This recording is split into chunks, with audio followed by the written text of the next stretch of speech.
really, if you can think of a man, they are the typical sex buyer. And that's really, I think, what we need to debunk with people is that there is some specific type of sex buyer, some sort of criteria. And I would say the only criteria usually with these men is that they share the commonality of thinking that they are entitled to access marginalized women's bodies because they have money and resources. Someone once said, the sex buyer is the everyman. You can't pick them out in any kind of way because it is just infiltrated our society so deeply that it's men of all walks of life that are accessing and being consumers of commercial sex industries. You must be some kind of therapist. Today, I'm speaking with Andrea Heinz. This episode is sort of a follow-up on episode 71, Sex Work or Slavery, Myths versus Facts of Modern Prostitution with Michelle Kelly. In Michelle's story, she was a survivor of sex trafficking in the UK. Andrea has a different story. She is in Canada and had a different route into and out of the sex industry. Andrea has exited from the commercial sex industry and is now an advocate for the Nordic model, which criminalizes the buying but not the selling of sex. She's also the program coordinator for the Edmonton Sex Trade Offender Program and the executive producer of the docuseries Labeled, an 8-episode docuseries with Guerrilla Motion Pictures. She's active on X, formerly known as Twitter, at HeinzSite 2020. She's also a married mom of 3 and currently co-authoring a book scheduled to be done hopefully by the end of the year about this issue. In addition to that, Andrea has authored 2 academic peer-reviewed journal articles on the sex industry. One is called On Exiting from Commercial Sexual Exploitation, Insights from Sex Trade Experienced Persons. The other is A Mule for the Patriarchy, Waking Up to the Harms of Prostitution on Wives and Families. Andrea has been doing tremendous advocacy, raising awareness about the ways that the sex industry affects women and also ways that men can be rehabilitated as well. I'm grateful for her optimistic and compassionate perspective. Thank you for joining me today, Andrea. Thank you. Thank you for having me, Stephanie. I've loved taking in some of your episodes, and it's an honor to be here with you today. Likewise, I took in your story with Paul Laverne, which you shared on his YouTube channel. And prior to that, I had only been following you online. And the first thing that struck me about you is, wow, she's cheery. She seems so, so bright and optimistic and well-adjusted. So we might have to pick your brain at some point about sort of how you have found that resilience after the things that you've been through. So just to kind of recap your story, you entered the sex industry when you were 22 years old. At the time, you said it was a combination of poverty and brainwashing that led you into it. Poverty being from maybe bad relationship decisions. We could say that you had some boyfriends who were very financially exploitative, and that put you in a difficult position where you felt desperate for money, combined with that cultural messaging about sex work is work and this is great and look how much money you can make in a day. You were 29 when you finally left, and by then you had worked in several different brothels. You had owned a brothel and taken up being a dominatrix. This December, it'll be 11 years since you've left. So all of that is your background, and I just kind of wanted to quickly recap that for our listeners. Gosh, where should we start? We have so much to talk about today. Maybe let's start in the present. So you now help rehabilitate men. So can you explain how this sex trade offender program works? Sure, yes. Well, the hope is always rehabilitation for men. And I think that has to be the cornerstone to any so-called John school, if we want to call it that, as it's commonly referred to. I think that you have to have the belief that men are inherently good by nature, that they are empathetic to women's safety and equality, and that they are open to being educated and informed. And I think very similar to sellers who end up in the commercial sex industry, sex buyers are also subjected to a lot of the cultural narratives and brainwashing that leads many of them into believing that this is a victimless activity and that it is completely consensual and that, there's just no harm, no foul.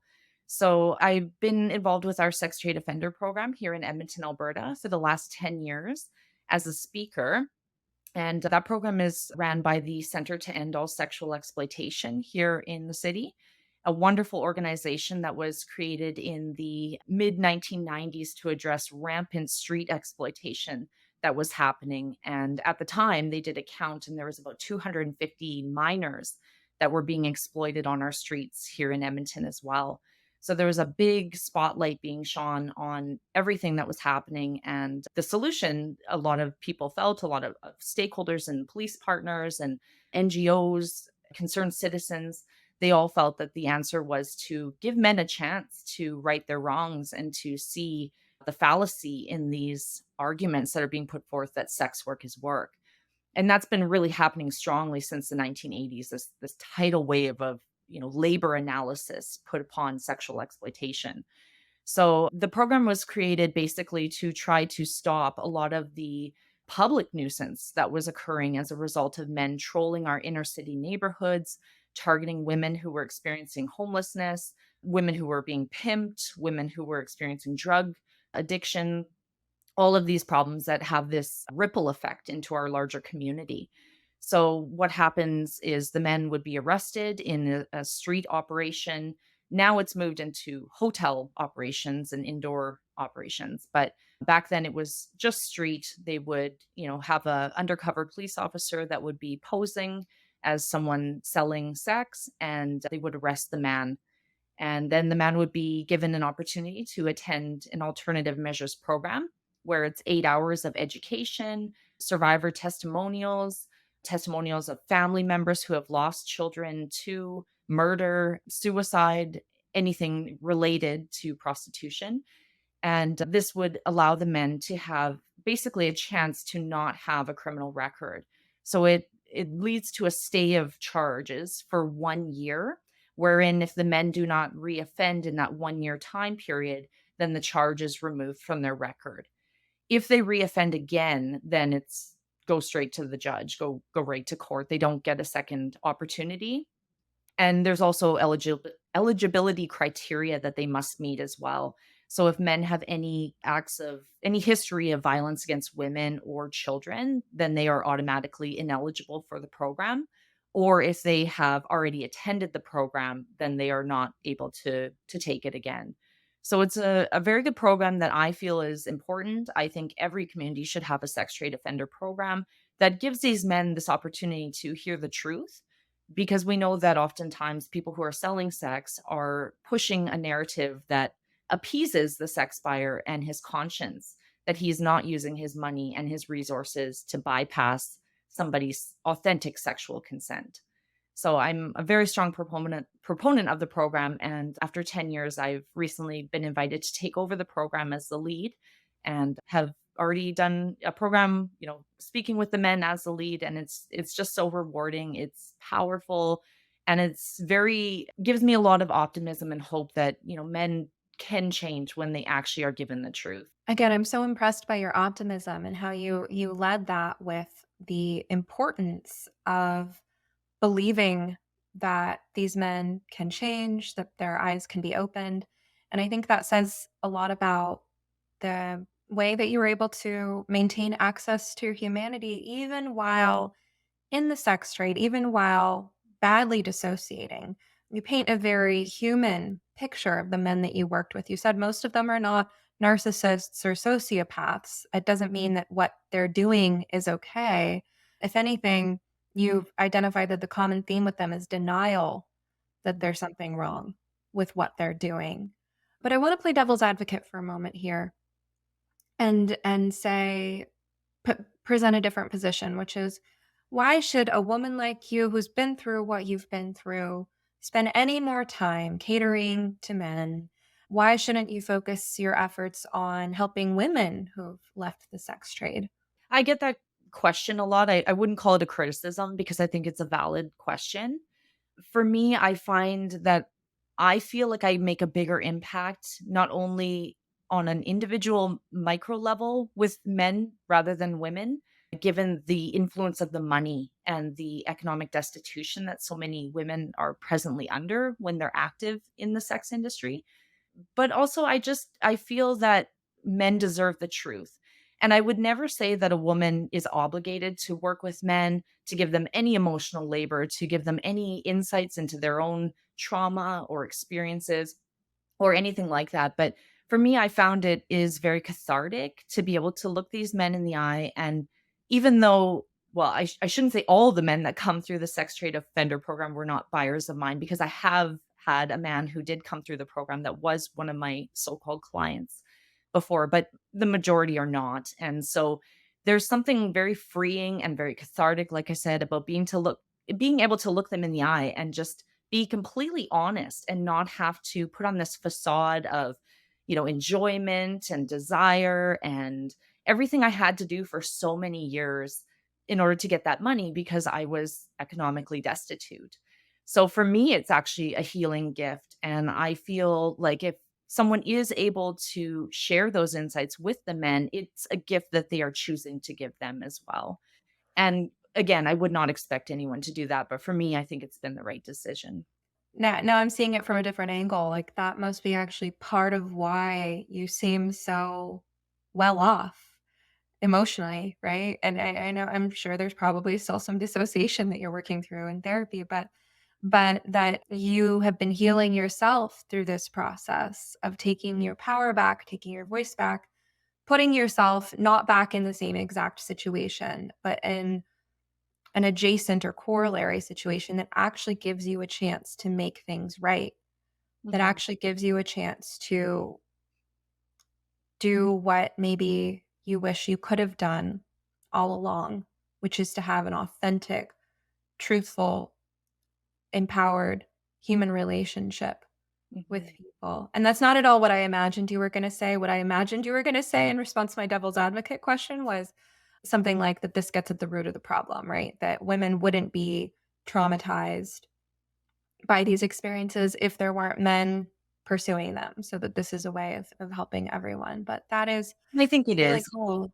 I think that that's completely spot on as well too. So I think everything has a ripple effect in this area. And I know that me previously pushing sex work ideology and that narrative had those negative social repercussions. And I know that there were women who left that mindset before I did and then who bore witness to me continuing to push that narrative and did feel victimized by me and not seen or heard by me. And so, in so many ways, I think it's also speaking up on behalf of women. And I never try to say I speak for all women because I do know that there are women, a very, very small subset of women that claim to choose sexual exploitation as their career and say that they enjoy it and that they don't have histories of trauma and that they would choose it over anything else. And so again, we can't speak for everyone, but I do know that there's so few of us that speak out publicly about the harms and the sadness and the trauma and the regret and just the toxicity of the entire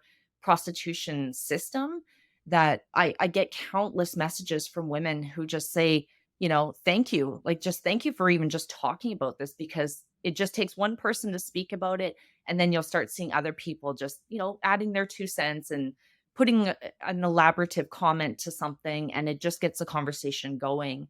And really, I think that that's the core of everything is that we're just not having broad conversations, and the conversations that we're having are not fair in their representation. It is very, very heavily stacked against women in prostitution, that they choose it, they like it, that they're exploiting the men, that, just XYZ, right? Everything that is always putting the focus on the women. And the men are just these anonymous people in the background. And it's almost as if the harm that happens to these women is like just happening miraculously because we're not highlighting these people. And there's just this cloak of secrecy that really protects all sexual offenders, but also including men who purchase sex because people don't think that they are sexual offenders. They think that they're just some subset of very lonely, very sad men. And many of them are, but there is predation at hand and there is exploitation at hand, no matter how nice they are, no matter how well they tip us, no matter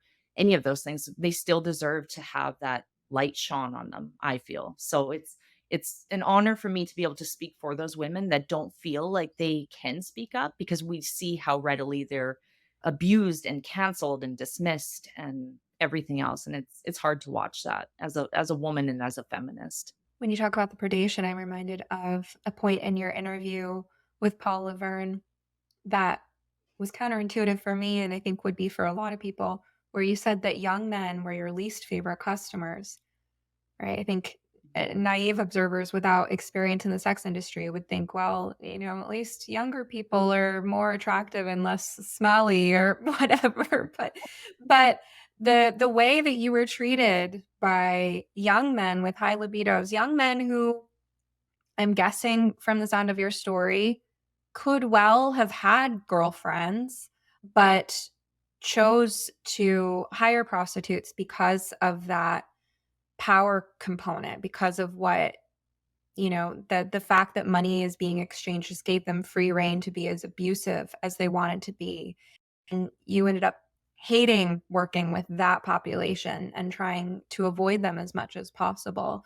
So you've really experienced kind of the gamut of all these different sex buyers, ranging from those who were not doing it because they couldn't possibly date a real woman, men who were married, men who were abusive or wanted to play out some fantasy, men who were porn sick, all the way to those who were, the ones that I think the sex work is work narrative wants you to believe are like they're just these poor, disabled, or they're widowed, or like you've seen the whole range. Is that right? Absolutely. I have had men from age 18 to 93 purchase sex from me. I've seen disabled men. I've seen men of all ethnicities, races, all backgrounds, professionally, right down to men living in poverty themselves. Really, if you can think of a man, they are the typical sex buyer. And that's really, I think, what we need to debunk with people is that there is some specific type of sex buyer, some sort of criteria. And I would say the only criteria usually with these men is that they share the commonality of thinking that, they are entitled to access marginalized women's bodies because they have money and resources. But I can't remember who said it, but someone once said the sex buyer is the everyman because you can't pick them out in any kind of way because it is just infiltrated our society so deeply that it's men of all walks of life that are accessing and being consumers of commercial sex industries. So, yeah, men under 30, I think I only sold sex to them for probably a year, maybe a year and a half. And after that, I couldn't do it. I would put right on my website and in all my advertisements, I will only stay with those over 30. And if it came down to it, me having to choose a man who was 25 versus 80, I would have chosen the man who was 80 every single time. And like you said, it's odd, I think, when people hear that because they think like that's like your grandfather. It's that sort of vibe when they're touching you. It's like being molested. And I've heard women say that to me directly. I've seen that and I felt that. But the difference I think is just that I don't know if it's porn and just the rampant growth of the violence within pornography that has happened in the last few decades, but the younger men were far, far more violent. They were far more disrespectful, cold-hearted. A lot of the older men, even though, they looked at you as lesser than, they at least put on this really good phony show that they cared about you as a person and that they, respected you to some degree. A lot of them still didn't respect boundaries, but, in verbal senses, they would say more polite things or would just be a little bit more pleasant to spend time around, whereas the younger men were just utterly misogynistic. And it was just very hard inside to experience that because you're already being physically sexually exploited and harmed. But then to have that added layer of dehumanization and disregard for your feelings and your thoughts and who you are as a person, it made it near unbearable to the point that, we were, and I say we because I know this was many of us, we were developing suicide ideation. Some women were developing drug habits, to try to numb out and, disregard the impact that that naturally would have on us. It just became so terrible. And so a lot of times these younger guys would say things like, "Oh, I'm young, I'm hot. Why won't you choose me? I hit the gym." And I would just always tell them it was because I was worried about crossing paths with someone in my my age demographic, but it was all a lie that I said that, and it was strictly just on how they treated me and how they treated women in general. I love sleep. Sound sleep is a crucial foundation of good mental and physical health, from mood and concentration to metabolism and cellular repair. And I sleep very well thanks to my 8 Sleep Pod Pro cover. My side of the bed is programmed to be warm when I get in and cool down to a neutral temperature in the middle of the night so I don't wake up overheated like I used to. How would you customize your bed temperature? Visit 8sleep.com and use promo code SOMETHERAPIST to take up to $200 off your purchase. Even if they're already running another sale, this code will get you an additional $50 off. 8Sleep currently ships not only within the USA, but also to Canada, the UK, select countries in the European Union, and Australia. Thanks for considering purchases that support the show. I'm thinking about the implications of that for all women of that generation. If these are the young men who constitute their dating pool. I have heard some really disturbing stories as a therapist of young women having their first sexual or romantic encounter, sometimes even their first kiss, and boys acting out this porn sick mentality, boys choking girls, attempting to choke girls on their first kiss, even just horrific stuff that fits right in with thinking about that generational difference because as you're saying, a man in his 80s or 90s grew up during a time when men were expected to be chivalrous. So at least there's the pretend show of how are you doing, young lady, rather than the sort of hookup culture. And I really feel for not only women in the industry, but women who, that's their dating pool. Mhm. And what is that doing to their self-esteem and their hope for the future, their expectations in a partner? But let's talk about actually the legal status of prostitution in Canada because it's changed from when you were in the industry. And there are people trying to change it again. And that's actually part of why you're writing a book. So can you fill us in on that? Yeah, so we could do probably like a 2 or 3 hour podcast conversation about that alone because it has been an ongoing battle between feminists and those who wish to see an expansion of the commercial sex industry in Canada. So very, very tiring and frustrating because it takes us away from the good work that we could all collectively be doing around our shared common goal, which is safety for women. But unfortunately, we see different routes towards that shared goal. So when I was in the industry, the actual physical act of selling sex, or sorry, of buying sex was not illegal. What was illegal was everything around that. And that's quite common in several countries where, owning a brothel is illegal, enticing someone into becoming a sex seller, so procurement, that's illegal. Living off the avails or taking their money, that's illegal. But the individuals who are active in the sex industry and wish to see expansion of it didn't like that, and they wanted full decriminalization. So complete open market policies, no laws on the books whatsoever with anything to do around the commercial sex trade. And their argument for that is that we already have a very robust criminal code of Canada that covers things like assault, trafficking. And so therefore we don't need laws specified around commercial sexual exploitation. We can just use any offenses through our current laws that we have in place. But those of us who see it otherwise believe that there is an innate harm that comes with the objectification of women and the usage of them through prostitution. That we do need laws that are tailored to that because a lot of these other laws don't really specify the nature of one-sided, non-mutual prostitution, essentially.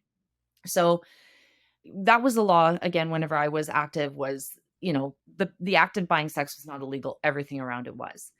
Then there was a push, it was called the Bedford trial, so anyone can look it up, and we got a decision of that in 2013, and that struck down solicitation, that struck down the common body house, and it also struck down living off the avails. And there, in fairness, there was some warranted decisions that were tied to that. So, for example, living off the avails Under our old laws, if it was a minor child or like a non-exploitative romantic partner, an elderly parent, somebody like that who had been living with an individual selling sex, then under our old laws, they could be found to be exploiting or garnering a material benefit from someone who was in the commercial sex industry. So obviously, nobody wants to see that happen. Nobody should be criminalized because of their affiliation, their non-exploitative affiliation with a sex seller. So I do believe that, Bedford had its good components to the decision.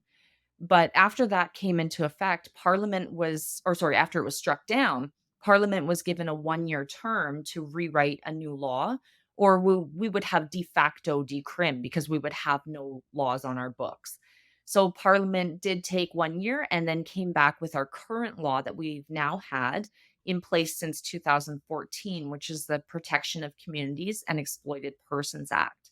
And that's our Nordic model style law that criminalizes the purchase of demand but makes exempt from prosecution the sale of sex. This was a huge feminist win, obviously, because it then recognizes that using money and resources to coerce someone into sex is an act of sexualized violence, one that disproportionately impacts socially and marginalized individuals, particularly our Indigenous population here in Canada. And we have a very large database of missing and murdered Indigenous women and boys as well, too, young Indigenous men. So then we got this law, we were all cheering, everything was great. But the sad part is that we never saw any political will to implement any of it, to go after the demand and start arresting men on a larger scale. And we saw no social will to back the law because everybody in Canada is very liberal to a fault and believes that sex work is work. They're lacking a critical analysis, and they, understandably do so because they're not getting the counter narrative given to them. We're not seeing it discussed. I can't tell you how many times I've tried to publish work or share a reverse op-ed in a paper, and I'm denied. So a lot of our mainstream media is captured by this woke ideology, and so of course there's a strong lean to not enforcing our law. So we've had this law almost 10 years now, and we've had only very small pockets within Canada where people are actually enforcing the law, where there's police forces that are actually going after the demand. But, it's just a small drop in the bucket. We need a larger social movement. So presently right now, it's working its way up through the courts once again as a charter challenge, our new law here. But we had a huge win right before I jumped online with you. I was just doing the happy dance because we did just get news today, just a couple hours ago, that an Ontario Superior Court judge did rule that the laws are in fact constitutional. So again, that's, the outcome of a lot of hard work based upon, feminist study, advocates coming forth, survivors sharing their stories. It's very powerful that once you do hear the truth, it's hard to sit in these places of denial or justification for this very exploitative system. So, yeah, we'll see where it goes from here. I don't doubt that now the Canadian Alliance for Sex Work Law Reform is going to appeal this decision, which means that the next step will be that it will go to the Supreme Court of Canada. So a lot of people are a little bit scared about that, but I'm very confident that, when the information is brought forth and the law is looked at in how it's drafted, it will be found constitutional, and then we have it cemented. Then it's there, and we can't take it away from women. And this is also part of why you're writing the book, to help create resources so that as many people as possible who might have some kind of stake in this debate are educated. Absolutely, because I have found that aside from the very, very deeply captured individuals, most people, including politicians that I have met with on one-on-one basis, they are open to hearing the counter narrative. And when you can debunk a lot of what they have been told and bought into to date, a lot of them do drop that mindset and they say, "Oh my gosh, I never looked at it through that lens." And that's just the case, that's a lot of feminist policy, right? It's not popular. People think that feminists are angry, anti-man, that we just, hate everybody and everything, and that we only see the view of women. But I think that, this is understanding that men are hurting themselves as well, that they are buying into this fake intimacy, and that they are looking for something that they are missing in their lives, and they're looking for it in the wrong place. And when it's not being fulfilled in a genuine capacity for them, then they're getting even more distraught, even more upset. It's really not helping fix men in any kind of way to allow them to use their money to buy fake intimacy. It doesn't fill that void. It's just a band-aid solution. And so, this is a gift to men as well, to stop them from being caught up in these churning cycles of the sex industry. Far from the angry feminist that hates men, I think it's impressive considering everything you've been through, how little you hate men. Yeah.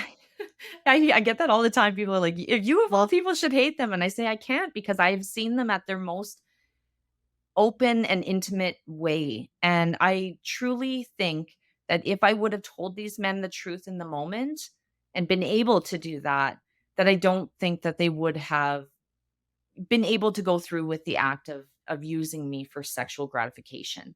I mean, some of course would, because sex addiction is highly rampant in that population of sex buyers. But I think a lot of them, like I said, are just on this like path of autopilot, where there's just not been something that kind of jolts them, and makes them kind of wake up to examining it a little bit further. They're just, oh, sex work is work, it seems palatable, it seems happy, I'll just go with that.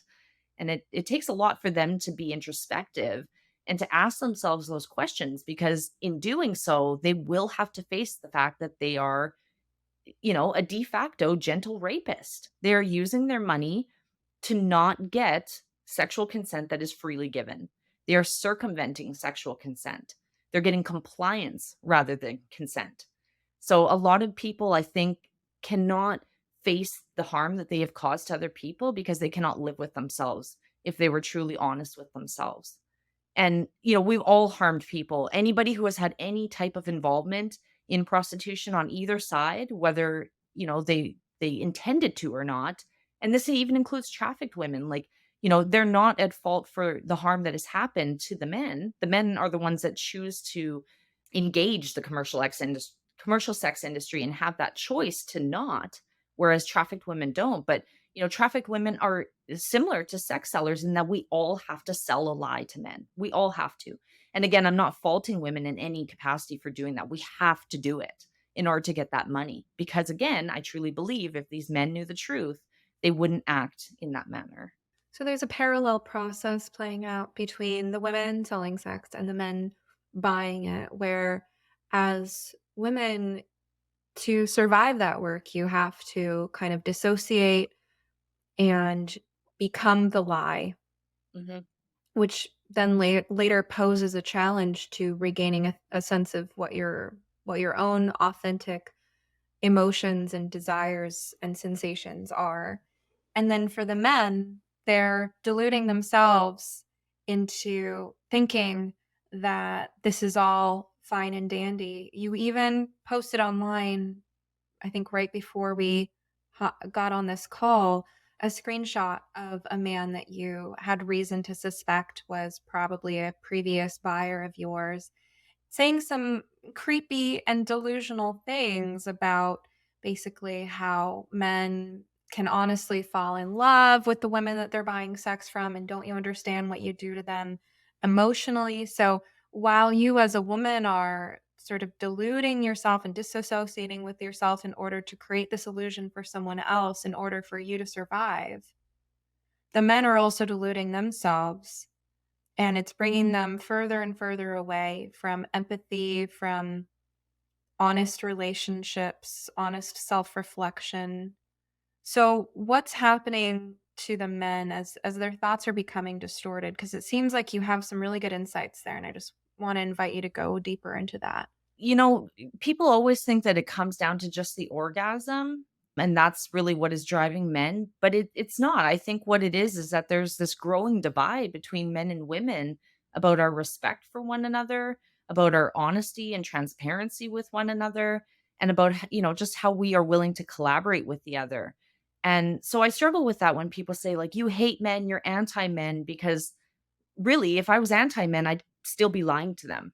I'd be deceiving them, I'd be using them just as I was before, and, a lot of people want to absolve me of having done that, saying, "Well, you were in poverty, you didn't have a choice," and I didn't, that is fair to say, but it doesn't take away the fact that anyone who is selling sex is, like you said, having to feed this lie to these men, and I didn't feel good about myself, and it reached a point where I just felt like I was, again, just a liar and just this phony version of myself. And that was so traumatic for me because, more than anything, you have to be feeling as though you are your true self. And when you start to deviate away from that, that's where you experience this internal conflict of who am I? What do I stand for? What's important to me? Like, how do I view myself in this larger collective of humanity? And so, I have a hard time even just forgiving myself for having done that. And yes, I fell privy to the brainwashing and that's how I landed there. But did I have a choice when I was in there to do anything differently? And I didn't. So that also then leads into trying to lie to ourselves to keep reassuring that, hey, you're not a bad person. You're not hurting people. You're a victim here. And I just couldn't keep doing that to any capacity any longer. It was just causing me this rift within my authentic self and how others were viewing me, and it was just I don't know what more to say about it, but it was just very, very traumatic and self-damaging, and I hated myself. There's no other way to put it than I absolutely hated who I was when I was selling sex, even though that's probably the time that I had more money than I've ever had in my life. I had more attention, more accolades, more everything, but it wasn't authentic. And so at the end of the day, it meant nothing. You go home and every time that you lay your head down on your bed and your pillow, you know that you've had to have sex and lied to many men to get that money to buy that bed. Every time I'd put on a sweater or a jacket, "Oh, this cost me lying to 2 men in order to buy this jacket." Like, it was just interwoven in my entire sense of being that I couldn't separate my alter ego and this lying version of myself versus who I feel I actually am at my core. So then it was like, "Okay, you gotta make this decision, go back and live in the very basic means." And, thankfully, I was able to clear my debt. I didn't leave the industry with piles of money to any capacity like people think that we do, but I left with, the understanding that I was making the right decision and that I was no longer gonna be lying to myself or to men. You had to put on an act and repress certain emotions, present emotions you weren't really feeling for your customers to be satisfied. And in the process, while you're putting on an act, you're also experiencing things viscerally to your body. So then your brain is wiring together, making it in the body. I am an actor. I am this illusion I'm putting on. At the end of the day, it's very understandable to feel like you don't know who you are. And then, couple that with men saying, "You're a whore, you're a slut, you're this, you're that." So when you don't even know who you are, and now you have this external messaging being put upon you that you are all these other things, that's really what you start to believe, and I sold sex over 4,300 times in a 7-year period. And so every day I had a man telling me, "Oh, you're just a dirty little slut, aren't you? Oh, you're a whore. Hey, you're a good little whore, good little girl." Lots of creepy stuff. And, you try to then leave and go and rebuild what you've damaged within yourself that day by doing things that are true to who you actually are.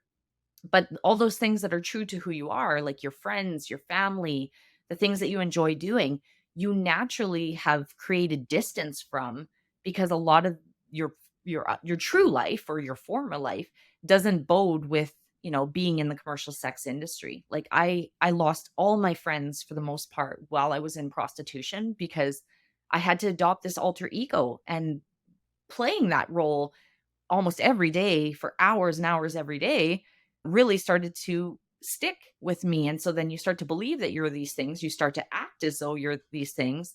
And then people say, well, they're not the same person. They've changed. And they start creating that distance. I, lost a lot of the close bond that I had with my family. I'm only now 10 years, 11 years later here, almost back to having rebuilt that with my parents, with my sister. So there's this like weird floating kind of essence to having been in the commercial sex industry where you don't know who you are. The old you is no longer who you are. And there's this external, voice from all these random men who are using you, telling you that you're something lesser than. And even whenever they would say, oh, you're beautiful, oh, you're lovely, oh, you're this, you're that, the fact that men pay to have sex and then essentially discard the woman after completely invalidates anything nice that they say to you. So when you go home at night, you don't feel like those men actually do care. You feel like they used you and that they just said what they needed to say to make it not so awkward and uncomfortable that they were using you.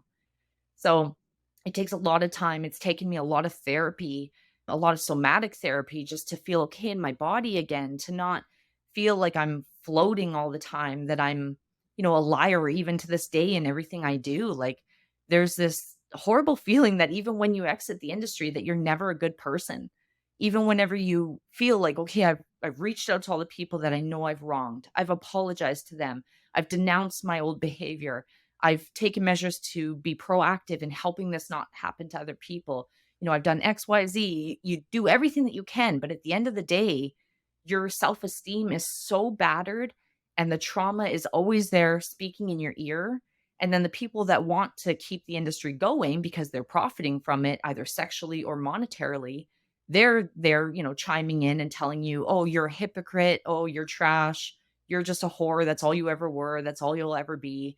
It's very, very hard to walk and feel as a whole person with your head held high in any regard after you've gone through that. And I think that's very similar to any type of sexual abuse too. I've heard the same with a lot of survivors of childhood sexual abuse, that there's just this feeling that you're always a bad person. And so, when people say like to me, "Oh, you're doing this for attention or you're doing this, to absolve yourself of the guilt." It's like that's not what it's about in any kind of way, and that really hurts that people say that rather than just believing that I actually had a change of my mindset and that I just wanted to be a better person, a more ethical person to my fellow human beings. You say it's taken a lot of therapy and that somatic therapy has been really helpful. And you wrote a paper on this. You said before we started recording that in your paper on exiting from commercial sexual exploitation, insights from sex trade experienced persons, that there was a bell curve that showed the points of optimal intervention for, as you said, quasi anonymous sex sellers. I had to write all that down. So, what have been your insights both from your own personal therapy as well as from the research that you've done and the academic papers that you've written on what's helpful or not helpful in therapy for women who are either currently in the industry, thinking about leaving the industry, have left the industry? Yeah, that's again another such loaded question that I won't do it justice in my response. So I'll just put that disclaimer out now. But for me, I was really, really struggling still with suicide ideation. I still struggle with that to this day. It just comes in these waves where nothing will spark it. It'll just be this like body feeling of just not being present in myself and floating. That's always the word I use to describe it because it's the only way I feel I can, is this floating outer body experience and kind of observing life rather than actually living life and experiencing emotions. So, for many years, my friends and fellow activists have said, like, you should really go into therapy, like, stop using activism as therapy, because even though it's cathartic and therapeutic to speak your truth and say these things, you're still not healing like your inner child or, any of these previous versions of you that are still within you. You have to go to actual therapy. And I've never really been a strong believer in therapy because I'm like, okay, they're just gonna, speak back to me what I just said and then ask me how that makes me feel. And okay, like do some introspection, and which again, it's wonderful for many people. But I think when you have been in your head as much as so many sex sellers have, you have overanalyzed your situation. You have looked at it from every single angle. You have gone into it so deep in an obsessive type way that it's really hard to believe that anyone can say anything to you or pose any type of narrative that you have not looked at yourself when examining your past or who you are, who you were. But either way, I was like, okay, I probably should go do this. I'm married, and there was a lot of challenges, I think, with emotional connection with myself and my husband, my children, even, where there's just always this space between how much I was able to give of myself. And so I want to be the best wife I can be. I want to be the best mother I can be. And so I did start taking therapy. And, when you have, I think, such a long history in prostitution, so many things have happened. And there's so much depth to all of it, so much complexity, that even just to fill in a therapist on everything so that they can fully understand what you've experienced, that takes, I would say, about a year of talk therapy, of just being like, this is what happened, and then this happened, and then, it's a lot to unpack, because things move very quickly in the industry, and there's all these things being thrown at you, and it's mayhem. You're in a state of crisis. So I did a year of talk therapy, and my therapist said to me, you keep on going back into this mental compartmentalization of things and this mental examination, and always reverting back to how the industry impacts other women. But when I try to come to you and say, how did you feel about that? Or when that happened to you, and not, as a large whole to women, how did that make you feel? She said, every time I do that, you shut me down. And it's very clear that you struggle with feeling and expressing emotions, and just sitting with those feelings. And so she said, I really think that you should try somatic therapy. And so we did this thing and it was so crazy. I tell everybody about it because I'm like, you have to go do it, because it really gave me more in one session than I'd had in a year of just talking. So she said to me, I want you to imagine the pain and the trauma and everything, and describe what that is like physically to me. And I said, it feels like there's this little gremlin in my body, and he's like cranking this wheel within me, and it's pulling down everything in my body. And you probably heard about this in Paul's conversation with me, where I talked about it. And I said, it's like he's just turning this wheel, and it's just squeezing my body. And then she said, I want you to envision that the spool and the wheel itself breaks, and now it's just freely spinning, and everything is released. And when she told me to do that, I just started sobbing. It was just this massive release of physical pain. And I was not expecting it. I didn't know that was going to happen. It was just wild what it did. And I probably sobbed for several minutes straight. And then after, I was like, oh my God, okay, that was crazy. Like, that was not expected. And she said, that's what we call a trauma bleed. She said, that's when it just pours out. And so she said, one and done is not reasonable when that happens. This takes a lot of, touching on each of the individual harms and bad experiences that you've had. But when you break that spool and it just freely spins and everything gets released, that's, some type of freedom that's happening. Like, you're letting that go. And so I think that it's important to talk about it if you need to, which is where I get that freedom, speaking to sex buyers or just tweeting about my experiences, to tell people, like, this is the truth. But there's also that component where, trauma lives in the body, and you have to work that out physically. And, I love to run. I do marathons, and I'm a distance runner, and, that has helped subside it in me, but it never freed it out of me. And when we did that session and it freed it out of me, it was just so encouraging that, there is hope, and that there's progress that can be made when you just go about it the right way, and have patience with yourself, that, it may not happen every time, but when you start digging into these things, eventually they will be released and hopefully healed for a lot of people.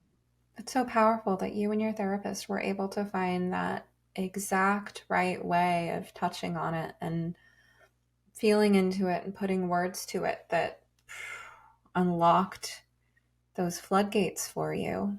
Yeah, I'm very grateful for her. She's a remarkable woman, and she specializes with working with women who have experienced sexual violation, either, within prostitution or without. And so that was nice too. I think that that's a very important thing, is finding the right therapist, because a lot of people don't have a very in-depth understanding of prostitution.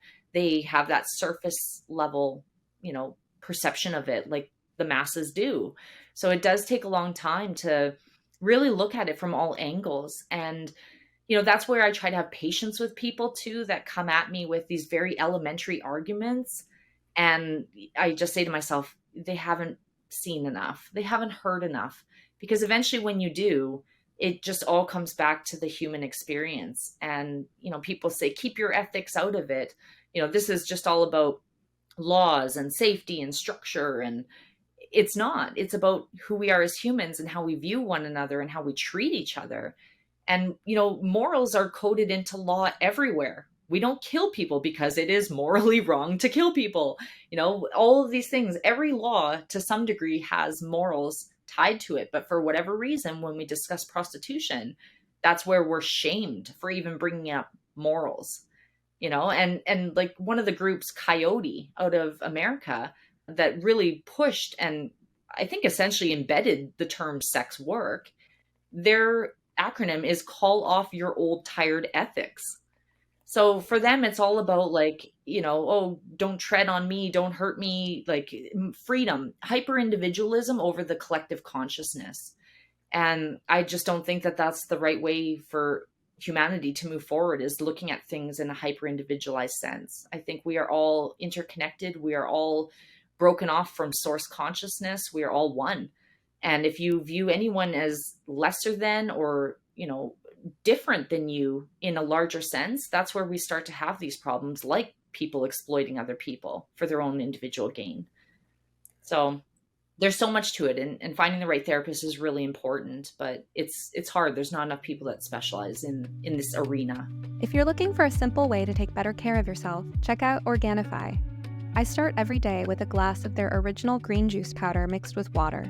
It contains moringa, ashwagandha, chlorella, spirulina, matcha, wheatgrass, beets, turmeric, mint, lemon, and coconut water.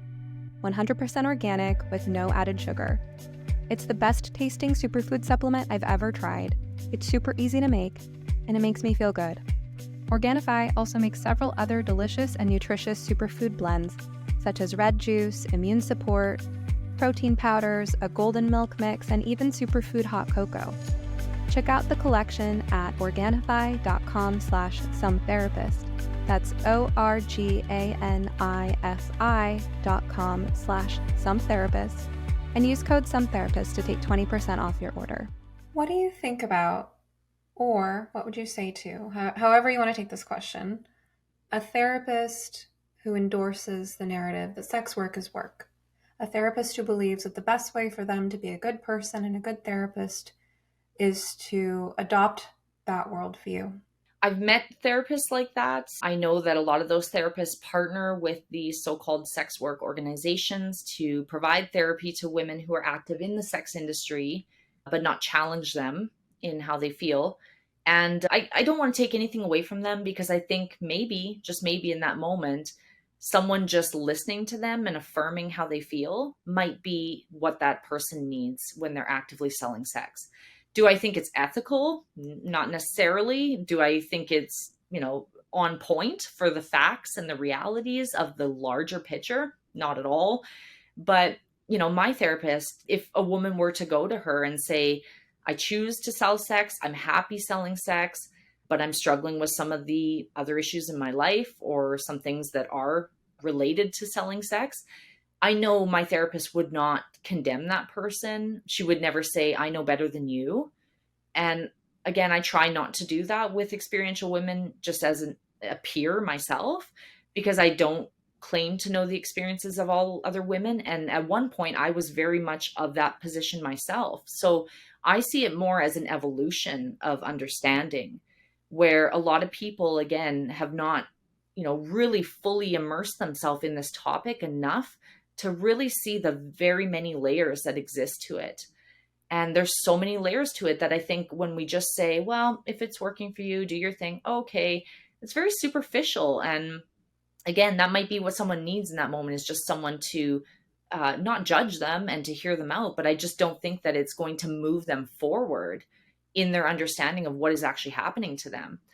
And I talk to a lot of women in the commercial sex industry who still say, yeah, full decriminalization is the answer. Yes, I choose this and I'm happy. But then whenever you ask them, what do you need right in this moment? More than money, ever, the very first thing every single woman tells me is, I need therapy, I need counseling. So that tells me that a lot of these women are not ready to look at the possibility, or in my opinion, the likelihood that their participation in the sex industry is what is causing all of these other issues, and is, well, maybe not causing them, but increasing them, amplifying them. So, it's hard because you want people to be supported wherever they are at the stage of their journey, but it's hard to have patience with people in the evolution of their understanding of the journey. And so some people might say, well, that's just determining that where you are is the end goal. But I truly believe that consciousness evolves. And I think that everything is a building block. I don't believe that consciousness can be regressive. I think once you have seen something, you cannot deny that it is real, that it has happened, it exists. So I think that a lot of times there is the denial, there is the self-rationalization, the self-justification, all of these things that people are not realistically able to drop when they are experiencing that abuse daily. They have to put on the game face. They have to feed themselves that lie as well as the man that lie, because that's what's going to spare them from suicide or addiction and things like that. So I think it's important to have an empathetic ear for people wherever they are, but I do appreciate the therapists who gently challenge women in their position of saying it's all so great.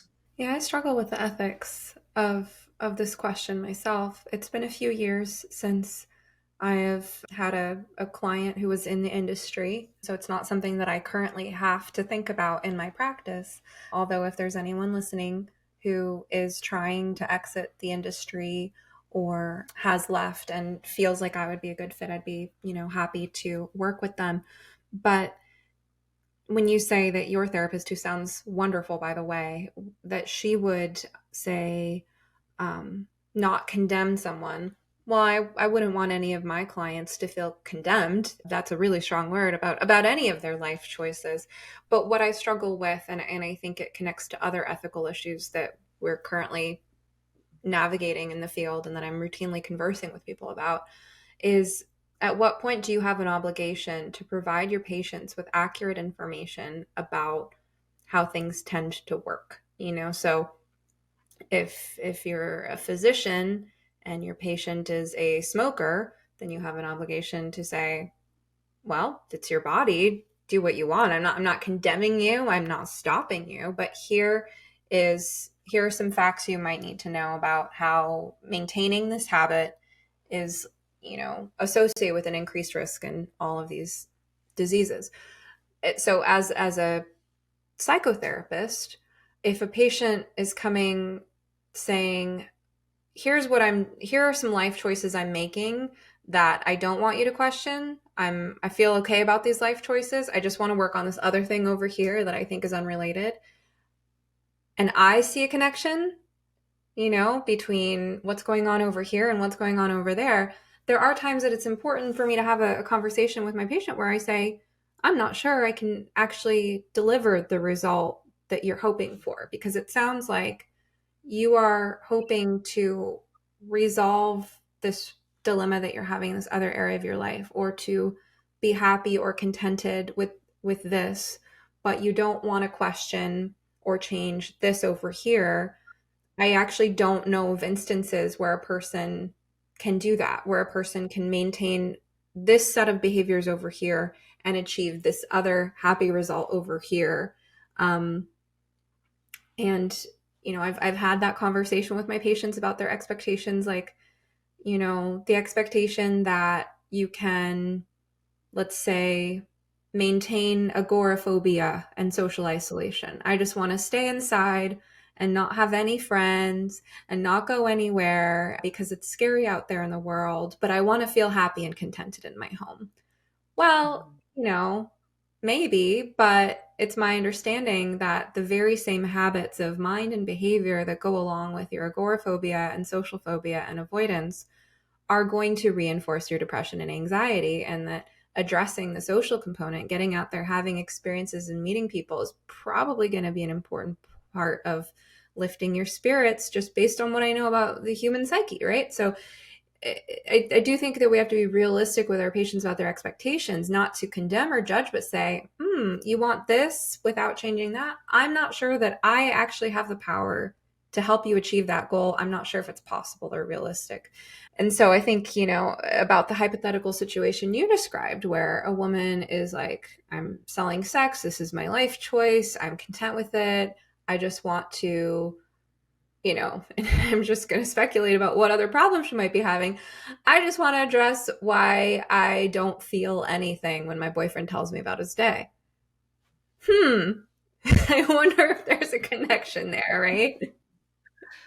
Exactly. Like two and two should not make five. And unfortunately, we're just seeing this reluctance of people to challenge other people.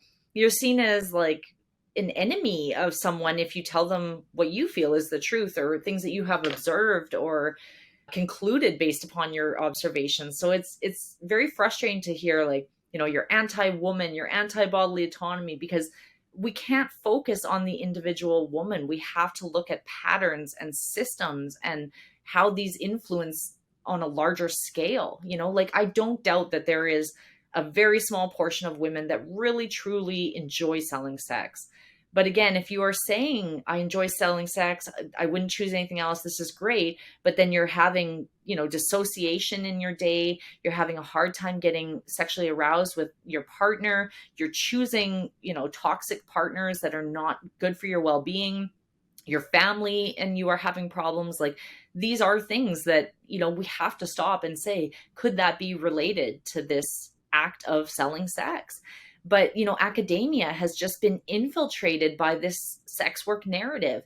And if you try to, again, challenge it or publish any type of work going against that, you're condemned. You are literally ostracized. You're kicked out of programs. Like there's been, individuals who have challenged people who have just been speakers at Canadian institutions that are coming in and pushing sex work narrative. And they've been ostracized within their program, and some of them even like gently removed because, it's wrong think. So I struggle with that. I'm not trying to silence anyone who sells sex. I think everybody has a place to have that freedom, to have free speech. I'm all for it. But I think that, we have to have honesty as well. And with a lot of these things where people are making a lot of money, like a multi-billion-dollar industry every year, there's going to be some gaslighting that happens with that. So if you have to be the enemy for naming the reality, I'd rather be that than an enabler of abuse and an excuser of harm. Well said. So in your paper, you identified points at which a therapist could potentially intervene. Can you describe what some of those points are and what would be an appropriate intervention? Sure. So in a synopsis, basically, the in-step model is a bell curve. At the very lowest point, at the beginning, that's the entry phase into prostitution. So most women, as we know, when they enter into the commercial sex industry, they have poverty, they have prior trauma, prior sexual abuse, they're coerced in some kind of way, economically, socially. So when they are at this low point of entry, all that they can see is the upward climb. They can only see the money that they're going to make, the reduced hours of so-called work that they're going to be doing, the freedom that comes with being self-employed, for some of them, the gifts, the trips, the false accolades of admiration. All of it just looks positive, right? When you're at that rock bottom, it's like, if you're starving to death, okay, you might not want to steal something, but you're going to be like, hey, there's my meal, right? So you're just seeing the good in that situation. Then they enter into what's called the positive active phase. And that's where they become active in the commercial sex industry and they're really believing it is good for them. And this is very common among quasi-autonomous women. So women who are not trafficked and women who are not these so-called happy hookers, these fully autonomous sex sellers. The model exists just for quasi-autonomous women. So women like myself that didn't have an innate desire to sell sex, but had poverty or, prior abusive relationships that diminished our self-worth, that made us see the commercial sex trade as some type of relief from that, reprieve. So entry phase, you're low. Now you're into the positive active. So now you're getting the money. Now you are working less hours. You're having all these wonderful things happen in comparison to where you were coming from. So at that point, oh my gosh, this is the best decision I ever made. Sex work is work. This is awesome. I will never do anything else. Like, why would I go make $30 an hour busting my back whenever I can make $300 an hour? So you're on the climb, is what I call that. Then when you reach the highest point of that, that's what I call the tipping point. So that typically comes when women have had the ability to clear some debts or have experienced those positive feelings. But the tipping point at the top of this bell curve is usually then characterized by a catalyst. So it could be either a negative catalyst, like an accumulation of violence, onset of depression, dissociation, whatever may be, or it could be a positive catalyst, getting, falling in love with someone who authentically is a good person, getting pregnant and having a child and feeling that bond, getting a good job offer where you have a livable, viable wage. So the tipping point is usually preceded by a positive or a negative catalyst. After that happens, then they start into the negative active phase, and that is the downward descent. So that one I've broken into two different categories. The first one is stage one, and that's where you're starting to see kind of the toxicity of the commercial sex industry, the harm, the violation, being used, being dehumanized. And you're kind of like, this is not great. Like, oh, there is harm here. The rose-colored glasses have come off. But at that point, you are so deeply conditioned through sex work ideology that you're still trying to get back over that tipping point, back to the climb, back to the positive active experience. So you're in the still state of justification and rationalization. Once you enter into stage two of the negative active phase, that's where you have no delusions whatsoever anymore about your experiences that you've had. You stop making excuses for the Johns that have hurt you. You stop making excuses for the industry at large. You stop making excuses for the ideology that's happening. And now you're like, okay, I want to exit. Like, this is not helping me. Sure, I made a lot of money. That wasn't worth it. This is harmful. This is toxic. And then they enter into the exit phase. So the points of intervention that are best for therapists or anyone looking to advocate and intervene with exit service provision is the point of entry, obviously, before they can start that positive climb. So ways to keep them out of prostitution before they even get started. And then the next one is stage two of the negative active phase. So that's when, again, there's no more delusions. They are ready to exit. They're open to how they can do that. And then obviously the last point of intervention is the exit phase itself, because we know that a lot of people won't seek resources until they've exited because they can't go against the beast. They can't challenge the machine, the money, the system. So the entry phase, stage two of the negative active phase, and the exit point are the only 3 points that you can realistically hope to have any messaging heard by women who are quasi-autonomous in the commercial sex trade. If you try to give them all of this information when they're on the climb in the positive active, they'll just dismiss you. They will be like, no, you don't know what you're talking about. Oh, look, this is way better than where I came from. I'm making so much money. Like, no, you can't tell me anything. It'll just fall on deaf ears. And, at any point, of course, you can plant a seed and you can say something. And maybe what you have said in that positive active phase will be recalled at the later stages, of the negative active or the exiting phase. But it's not going to have a powerful impact right in that moment when you deliver it. So it's not there to discourage people from constantly advocating for, awareness and introspection, but it's just to say, have reasonable goals about how effective your attempts at intervention support is going to be at these varying stages of the journey. So I have personally journeyed on that bell curve. I started at a very low point. The sex industry was very appealing. I became deeply brainwashed while I was active in the sex trade for about 5 years. And then I journeyed through that negative active where it was just horrible, absolutely horrible. That was the worst moments of prostitution for me, was once the delusions had left and I was left with my true self being in that room with those men. And then, of course, exiting, we can try to become this like patchwork quilt of, trauma tips that we've been giving, therapy sessions that we've had, peer support with other women, but at the end of the day, we are a broken version of ourselves that we have tried to glue back together.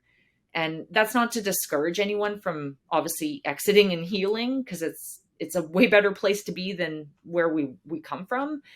But I think it's also very cruel to tell women that just once they are physically removed from the commercial sex trade, that somehow suddenly they will no longer carry any of the harm or impacts of that. So it's a very big process. All the women that I know that are now exited have all journeyed on that bell curve as well. And unfortunately, there's some women that I do feel plateau. They don't hit a tipping point. They come up from the entry point, they climb through the positive active phase, and then they just deaden. They just flatten. They resign themselves to it. You know, this is who I am. This is what I'm destined to be. I can never and will never be anything else. And a lot of the times we see those are the women that dive very deep into drug addiction and also into materialism to try to just self-soothe that ongoing harm. But they're just not at the point of having had a catalytic moment that can, you know, really break that trend, I guess you could say, or that pattern that they are going through. So, you know, I really hope that people read the paper. I really always try to pass it on to as many therapists as I can, because to me, it's really reflective of what we all go through when we're not trafficked and not these so-called happy hookers. And so, you know, in my opinion, that's about 80% of the population of sex sellers. So I think it's a really important model that, you know, gives encouragement to therapists, but also gives some insight into women, into the journey that they are going to likely travel on. I've had several women after they exit say, reading your paper was actually my tipping point catalyst. That was the boom moment where I was like, holy crap, I have gone on this journey.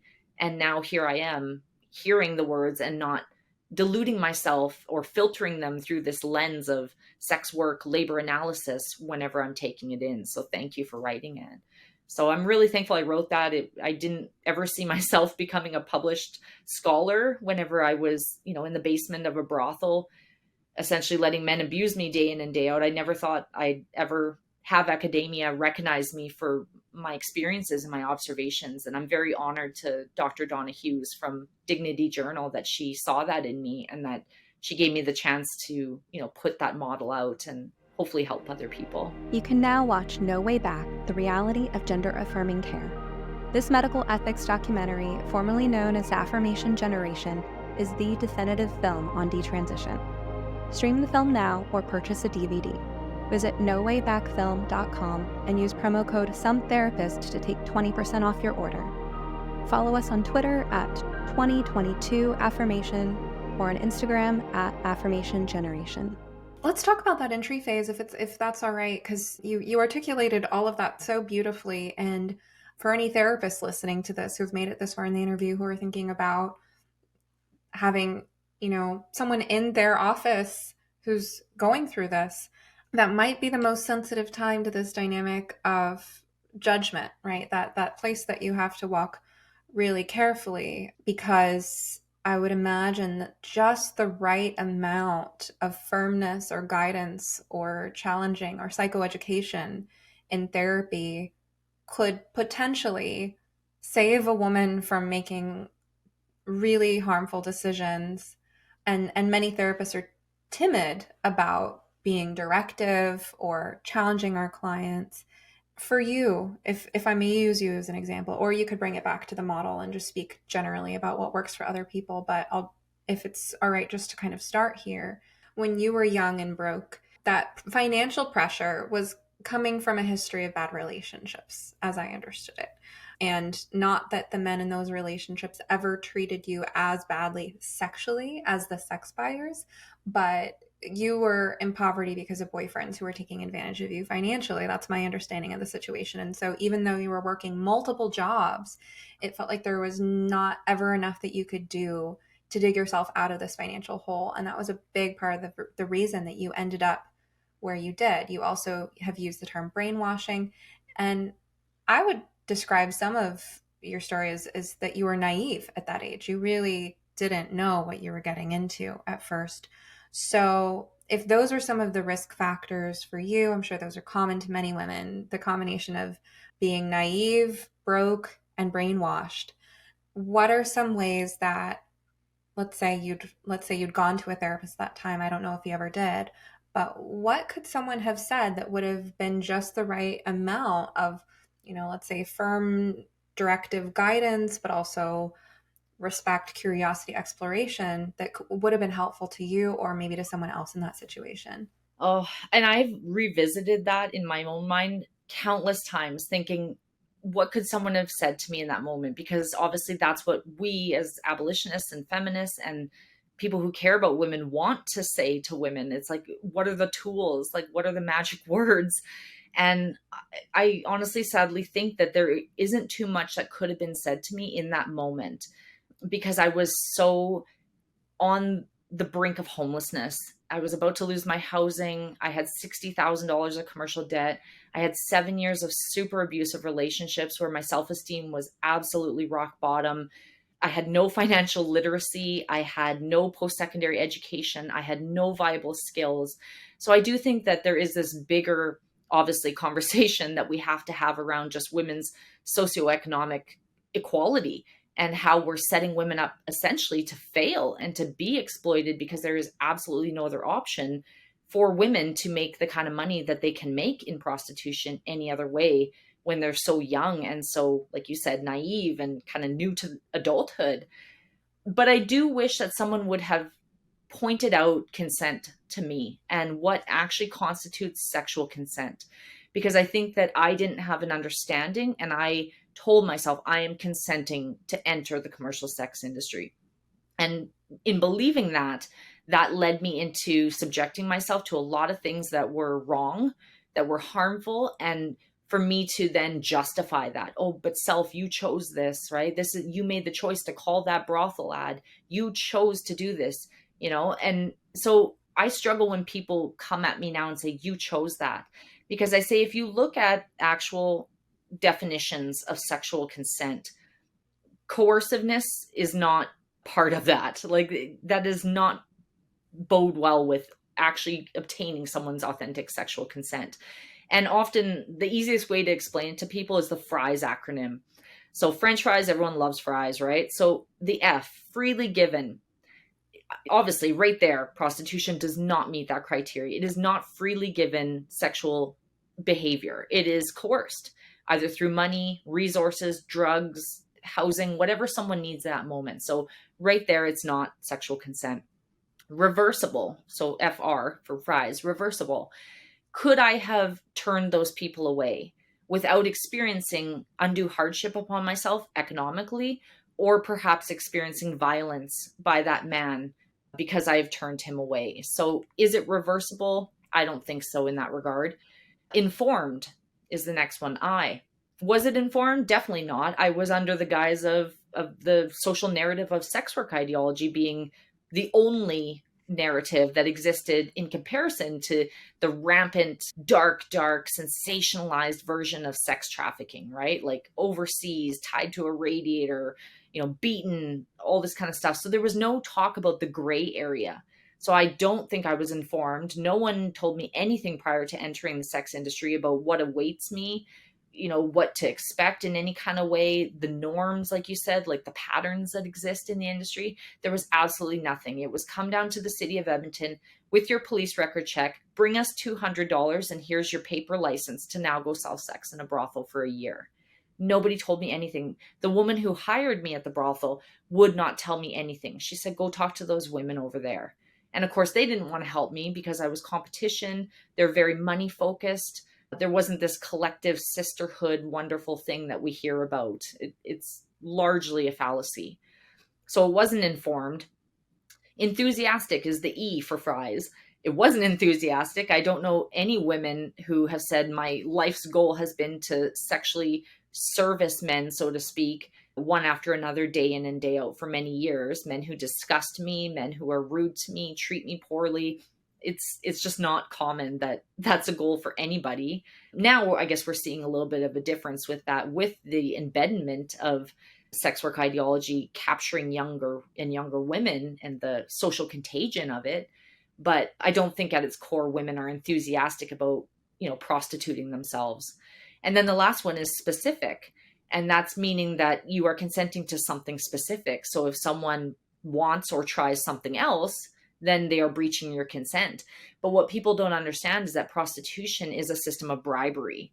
So even when you're in that room, if you are consenting to, say, giving a man oral sex and having sexual intercourse with him, once you are alone in this space, in this locked room with a man who is twice your size, sexually charged and entitled to your body and what they call value for their money, it's very hard to then keep, those boundaries up and say, no, I didn't agree to, giving you oral sex without a condom. I agreed to giving you oral sex with a condom. There is constantly that pressure, and it's applied upon the women through, the forms of, hey, I will give you a bad review on the escort review board so that no man comes to stay with you whatsoever, or I will not pay you, I will just leave, or I will force you to do it, because what are you going to do in this moment right now? You can't overpower me. So women are made to believe that they have to consent to a lot of things that they didn't consent to because they need that money. So it's not freely given, it's not reversible, it's not informed, it's not enthusiastic, and it's not often specific. So, that's 5 criteria that constitute true, authentic sexual consent. And prostitution doesn't meet any of those, right? It's just a system of coercive behavior with a monetary incentive. So I don't know if anyone could have said anything because I hadn't had someone explain it to me that way. And I think had they explained it to me that way, I would have gone into the industry, probably still, because I was so broke and there were so few options for me as a woman elsewhere. But I would have gone in without those blinders on. And maybe in a way that was my saving grace, that nobody did tell me that, because then I wouldn't have gone on the positive active. I wouldn't have numbed out and dissociated and journeyed along for so long as I had without, I think, kind of internalizing that harm until later stages. But, is that a good thing or is that a bad thing? I mean, it's a survival technique. It protected me in the moment, but then later in life, you feel very foolish for having not known those things, not understood the bigger picture of it all. And so then you think, well, maybe someone should have told me that.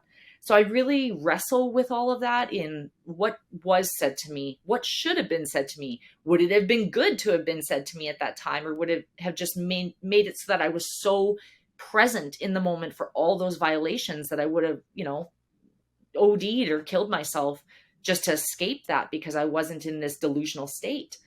So I don't know. And I struggle because obviously I'm not a therapist. I really struggle even just to hear sometimes the stories from the women and to share with them and to sit in their pain, because I don't know the right things to say. I'm very much an action-oriented person. And whenever I first exited prostitution, I worked at a nonprofit that helps women who are active in prostitution. And I had a partner. And so we would, assist these women. They would come to us and they would say, this is what happened to me. And right away, I'd be like, okay, this is what we need to do. Here's how we're going to move you forward. And my partner would say, let's just slow down. How did that make you feel? Tell us what that did to you. Like, she would sit with them in the feelings and I couldn't. And that's something I still very much struggle with, is just sitting in those feelings. And I think that that's, a byproduct of having been sexually exploited and shutting those feelings off for so long.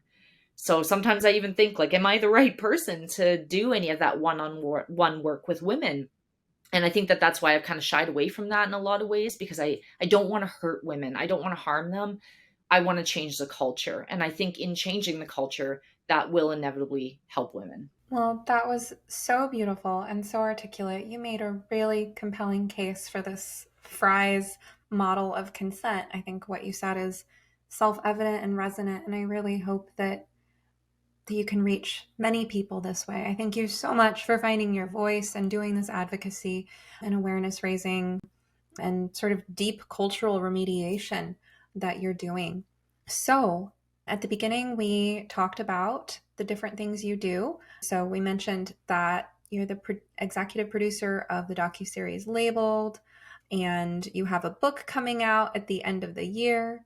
You're also on Twitter at Hindsight 2020. So let's just kind of recap all the places people can find you. Twitter. That's basically it. I know everyone's like, please make a website, please make a blog, like link to, articles, link to podcasts that you've done. Like, kind of create this home base, and I just haven't done it yet. And I don't know why.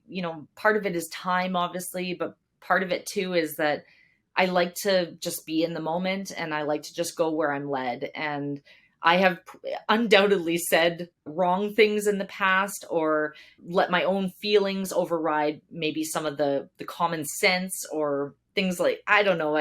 Sometimes, I guess, like I said, we are very critical about ourselves. So I think I just want to keep moving forward rather than trying to collect everything and create some type of like database of things I've done. I just welcome people to jump into my journey where it is and come with me going forward. And if they want to go back on anything I've done, that's great. But truthfully, after I do a podcast, I listen to it once just to make sure I didn't say anything totally outlandish. And then I never listen to it again. I don't know why. I just have a very hard time going back on work that I've done. And I just want to keep looking forward and moving in that direction. So Twitter is unfortunately the only place that you can find me, or X now, I guess. And I worry about that because there could be a day where they just suspend my account, or someone flags me or something, for talking about sex, and I could be off there. And then everything I have said or done is largely scrubbed at that point. So I do worry about that, but I feel like, again, what I've said will hopefully hit people in the hearts in that moment, and that they don't need to go back and review everything I've done to understand my position now. So yeah, it's kind of just an active thing going forward on Twitter, but I guess the film labeled is probably in some kind of, I guess, my story, but also just my perspective on it, and also touches on my activism, and is kind of a larger collective of some of the things I've done. So I'm very uncomfortable about it coming out. I won't lie. I never saw myself doing such public facing advocacy. I really just joined Twitter to see what people were talking about as feminists and as abolitionists. And I just wanted to educate myself. And then I did start sharing because I wanted to just say things without being censored by the need for money. And then once I started saying things, I started getting a lot of women and feminists and people in the industry following me. And truthfully, I'm very uncomfortable being in that public light. And so, like I said, I have a hard time when people say this is all about attention, or you're just trying to, sanitize your past history.